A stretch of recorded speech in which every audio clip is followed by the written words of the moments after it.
দীর্ঘদিন যাবৎ time wasting rule নিয়ে পরীক্ষা চালাচ্ছিল আন্তর্জাতিক ফুটবল অ্যাসোসিয়েশন বোর্ড। নতুন নিয়ম অনুযায়ী কোনো গোলরক্ষক যদি 8 সেকেন্ডের বেশি সময় বল হাতে রাখেন তবে প্রতিপক্ষ দল একটি কর্নার কিক পাবে। ফুটবলে সময় নষ্টের প্রবণতা কমাতেই মূলত নতুন এই নিয়ম এনেছে আইএফএবি।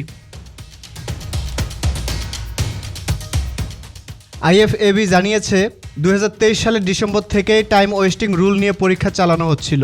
এবার সেটি আনুষ্ঠানিকভাবে কার্যকর করা হলো। নতুন মৌসুম থেকে এই নিয়ম মাঠে দেখা যাবে, যার ফলে গোলরক্ষকরা সময় নষ্ট করতে পারবে না, যা খেলার গতি আরও বাড়াবে।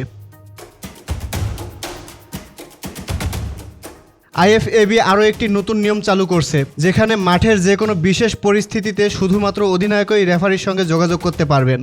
দলের অন্য খেলোয়াড়রা সরাসরি রেফারির সঙ্গে কথা বলতে পারবেন না। এর ফলে রেফারির সঙ্গে খেলোয়াড়দের অযথা তর্কের সুযোগ কমবে এবং খেলার শৃঙ্খলা বজায় থাকবে। Zahid Hasan, BD archive.